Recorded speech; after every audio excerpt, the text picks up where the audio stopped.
नवरात्रि, महाअष्टमी, महानवमी का पर्व बना अद्भुत संयोग। किसी भी छोटी कन्या को दे दें यह एक चीज, माता रानी की मिलेगी असीम कृपा, चमक जाएगा आपका भाग्य। बड़ी से बड़ी परेशानी तुरंत होगी खत्म, गरीबी भूल जाएगी घर का रास्ता। ओम गण श्री महागणेशाय नमः। जय माता दी। राधे राधे दोस्तों, कैसे हैं आप सब? दोस्तों, नवरात्रि का पावन पर्व माँ आदि शक्ति दुर्गा को समर्पित होता है। नवरात्रि में ऊर्जा की देवी माँ दुर्गा, धन की देवी माँ लक्ष्मी और विद्या की देवी माँ सरस्वती का पूजन किया जाता है। नवरात्रि नारी शक्ति के और कन्याओं के सम्मान का भी पर्व है। इसलिए नवरात्रि में कुंवारी कन्याओं को पूजने और भोजन कराने की परंपरा है। हालांकि नवरात्रि में हर दिन कन्याओं की पूजा करने की परंपरा है, लेकिन नवरात्रि की दुर्गा अष्टमी और महानवमी को कन्याओं का पूजन अवश्य ही किया जाता है। दोस्तों, आज हम आपको एक ऐसी चीज के बारे में बताने जा रहे हैं। अगर यह छोटी सी वस्तु आपने नवरात्रि की महाअष्टमी या महानवमी के दिन किसी छोटी कन्या को उपहार में दे दी, तो माता रानी की कृपा से आपके जीवन में छाए संकटों के बादल दूर हो जाएंगे, पापों से मुक्ति मिलेगी, साथ ही सुख समृद्धि और सौभाग्य की प्राप्ति होगी। माता रानी की कृपा से मनचाहा वरदान प्राप्त होगा और माता रानी की कृपा से पूरे साल भर धन की कोई कमी नहीं रहेगी। दोस्तों, इस बार नवरात्रि की महाअष्टमी यानी कि दुर्गा अष्टमी 29 मार्च दिन बुधवार को है और महानवमी रामनवमी का पर्व 30 मार्च दिन गुरुवार को है। दोस्तों, नवरात्रि में आने वाली अष्टमी को महाअष्टमी और दुर्गा अष्टमी के नाम से जाना जाता है। इस दिन माँ महागौरी का पूजन किया जाता है। माता महागौरी की आराधना करने से व्यक्ति को सौभाग्य की प्राप्ति होती है, साथ ही सुख समृद्धि में भी कोई कमी नहीं आती। महाअष्टमी के दिन कन्या पूजन करने से माँ महागौरी की असीम कृपा प्राप्त होती है। कन्याओं को माँ दुर्गा का साक्षात स्वरूप माना जाता है। और नवरात्रि की महानवमी के दिन माँ सिद्धिदात्री की पूजा करने का विधान है। माँ सिद्धिदात्री अपने भक्तों को समस्त प्रकार के सिद्धियाँ प्रदान करती हैं। इतना ही नहीं, माँ सिद्धिदात्री शोक, रोग एवं भय से मुक्ति देती हैं। सिद्धियों की प्राप्ति के लिए मनुष्य ही नहीं, देव, गंधर्व, असुर, ऋषि आदि सभी इनकी पूजा करते हैं। भगवान शिव भी इनके आराधक हैं। महानवमी के दिन माँ सिद्धिदात्री की पूजा करने के बाद कन्याओं का पूजन करने से माँ सिद्धिदात्री की कृपा से यश, बल और धन की प्राप्ति होती है। दोस्तों, नवरात्रि में कन्या पूजन को सबसे ज्यादा महत्वपूर्ण माना जाता है।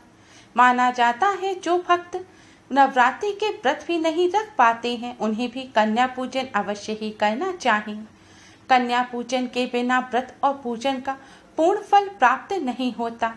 नवरात्रि पर कन्या पूजन करने से माँ प्रसन्न होती हैं और अपने भक्तों की हर इच्छा को पूर्ण करती हैं। शास्त्रों के अनुसार कन्या पूजन से सुख, शांति और मोक्ष की प्राप्ति होती है। जो भी भक्त माँ की कृपा प्राप्त करना चाहते हैं, उन्हें नवरात्रि की अष्टमी और नवमी पर कन्या पूजन अवश्य ही करना चाहिए। नवरात्रि में 9 कन्याओं को भोजन करवाना चाहिए, क्योंकि 9 कन्याओं को देवी दुर्गा के 9 स्वरूपों का प्रतीक माना जाता है। कन्याओं के साथ एक बालक को भी भोजन करवाना चाहिए, क्योंकि बालक को बटु भैरव का प्रतीक माना जाता है। माँ के साथ भैरव की पूजा आवश्यक मानी गई है। 2 वर्ष से लेकर 10 वर्ष तक की आयु की कन्याओं का कंजक पूजन करना चाहिए।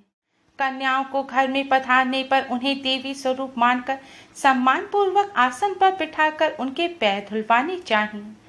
उसके बाद कुमकुम से तिलक करें, लाल रंग की चुनरी उड़ाएं, माता रानी का ध्यान करते हुए पूजन करें और जो भोजन आपने प्रसाद स्वरूप बनाया है उसे माता रानी को अर्पित करने के पश्चात कन्याओं को खिलाएं। भोजन कराने के बाद आप कन्याओं को उपहार अवश्य ही दें और पैर छूकर उनका आशीर्वाद लें।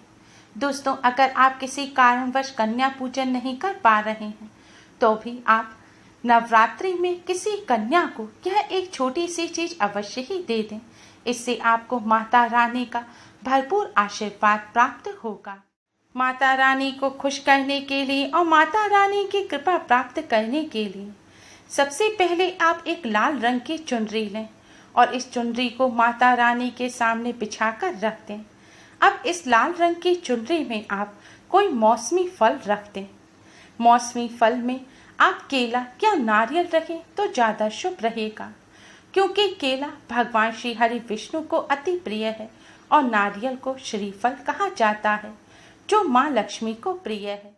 दोस्तों, चुनरी में फल रखने के बाद आप इस चुनरी को अपने दोनों हाथों में लेकर माता रानी के सामने हाथ फैलाकर खड़े हो जाएं और आपकी जो भी मनोकामना है वह माता रानी के समक्ष रखें। माता रानी से अपनी मनोकामना पूरी करने की प्रार्थना करें, अपनी झोली भरने की प्रार्थना करें। प्रार्थना करने के बाद यह चुनरी और फल आप किसी छोटी कन्या को दे दें। ध्यान रखें, आपको 2 वर्ष से 10 वर्ष तक की बीच की उम्र की ही किसी कन्या को यह चुनरी और फल दे देना है। चुनरी फल देने के बाद आपको कन्या के चरण छूकर आशीर्वाद अवश्य ही लेना है। दोस्तों, लाल रंग को पृथ्वी का प्रतीक माना जाता है और लाल रंग माता रानी का पसंदीदा रंग है। माता रानी की लाल रंग की चुनरी में इस तरह फल रखकर किसी कन्या को भेंट करने से आपके अच्छे कर्मों का फल आपको कई गुना वापस होकर मिलेगा। आपके घर में सुख समृद्धि में वृद्धि होगी, धन धान्य के भंडार भर जाएंगे। माता रानी की कृपा से बड़ी से बड़ी परेशानी भी दूर हो जाएगी। दोस्तों, कन्याओं को आप भेंट में श्रृंगार की सामग्री भी उपहार में दे सकते हैं। यह श्रृंगार की सामग्री सबसे पहले माता रानी को अर्पित करनी चाहिए। उसके बाद छोटी छोटी कन्याओं में बांट देनी चाहिए। मान्यता है, कन्याओं द्वारा ग्रहण की गई श्रृंगार की सामग्री सीधे माता रानी द्वारा स्वीकार कर ली जाती है। सुहागन महिलाओं को अखंड सौभाग्य के लिए माता रानी को सुहाग की सामग्री अर्पित करने के बाद कन्याओं को अवश्य ही वह सामग्री भेंट में देनी चाहिए। दोस्तों, सुहाग की सामग्री के अलावा आप कन्याओं को चावल भी भेंट में दे सकते हैं।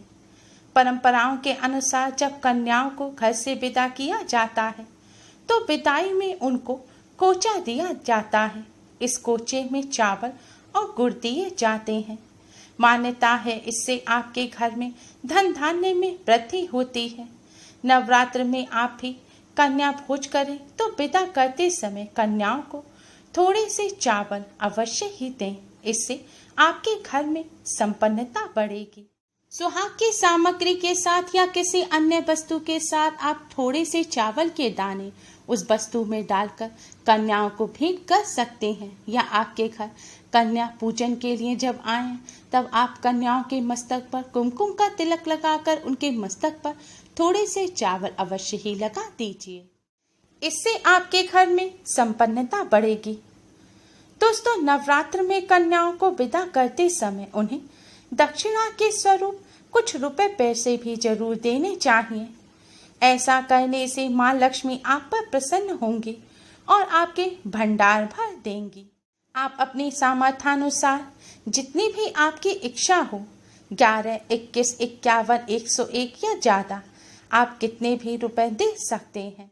दोस्तों, कन्याओं को उपहार देते समय वैसे तो आप कुछ भी वस्तु उन्हें उपहार स्वरूप भेंट में दे सकते हैं, लेकिन कन्याओं को वह वस्तु उपहार में अवश्य ही देनी चाहिए जिनका वह लंबे समय तक इस्तेमाल कर सके।